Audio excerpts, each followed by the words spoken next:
So, you've probably read 1984, or at least you know the big ideas. But have you ever stopped to really think about how it all works? I mean, how does a government get that much control? Today, we're not just going to recap the story. Nope. We are going to take apart the party's machine, piece by piece, to see how they manage to control not just what people do, but what they think. So, let's start at the very bottom with the foundation of it all. And it all starts right here. These 5 words. Big Brother is watching you. It's plastered everywhere, on every corner, staring you down. And this is the bedrock of their power. It's that constant, nagging feeling that you are never alone. It's the air you breathe in, Oceania. And what a world it is that Big Brother is watching.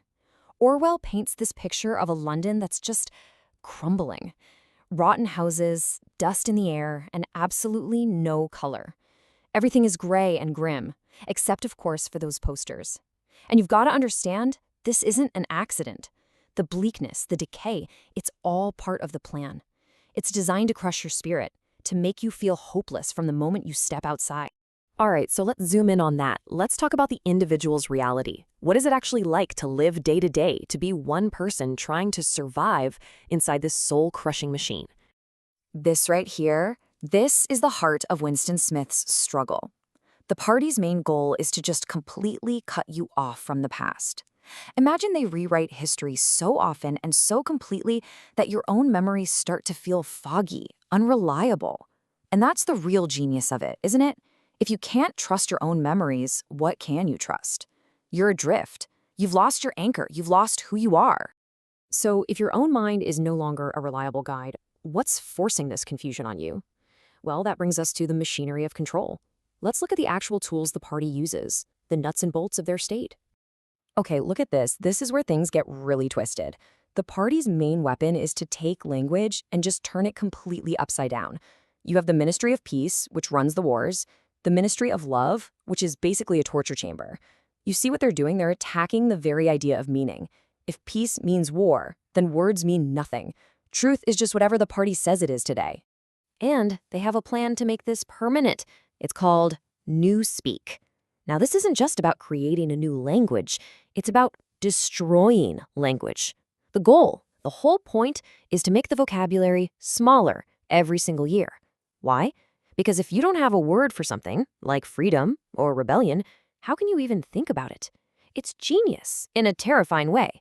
You can't have a rebellious thought if the words for it literally don't exist. And this, of course, is where all of that leads. Thought crime. The party isn't satisfied with controlling what you do or say. No, they want to control what you think. Just having a doubt, a single unorthodox thought, that's a crime. Even letting the wrong expression flicker across your face for a second, a face crime, can get you vaporized. The government's control literally reaches inside your head. And this isn't just theoretical stuff. It's enforced brutally every single day. You've got the 2 minutes hate, where everyone is whipped into a frenzy of rage against the state's enemies. You have the spies, literal children, trained to report on their own parents for any sign of disloyalty. And then there's the telescreen. It's in your home, it's at work, and it's always on, watching you, listening to you. There is no privacy, ever. But you know what? All those things, the telescreens, Newspeak, the thought police, they're all just tools. They all serve one, even bigger, even more terrifying purpose, and that is the party's ultimate form of control, erasing the past. This is the thought that just chills Winston to the bone. Think about it. What's more powerful than torture or death? The power to reach into the past and say, that thing you remember, it never happened. If reality itself is up for grabs, what do you have left? How do you argue against a lie when all the proof, all the evidence has literally been erased? And it's a systematic process. It's not just some guys scribbling things out. It's a production line for creating a new reality. An order comes in on the telescreen. You pull the old document. You rewrite it to fit the new story. Then you toss the original and the order to change it down a memory hole to be incinerated. The past isn't a fixed thing that happened. It's just raw material manufactured every day to suit whatever the party needs right now. And here's the final mind-bending step. It's not enough to just change the past. You then have to forget that you changed it. That's the core of what they call doublethink. You know the lie's a lie, but you believe it's the truth. The past is erased, the act of erasing it is forgotten, and the lie just becomes the truth. Simple as that. Okay, so we've seen how they control the individual, the language, and even history itself. Now let's zoom out. Let's look at the big picture, the grand deception. What's the deal with this endless, perpetual war? Well, here's the biggest lie of all. The war is a sham. It's not meant to be won. It's not really about conquering anyone. The real purpose of the war is to burn through all the extra stuff society produces. Think about it. If there's a surplus, if people are comfortable, well-fed, and secure, they might start thinking for themselves. They might get ideas, and the party can't have that.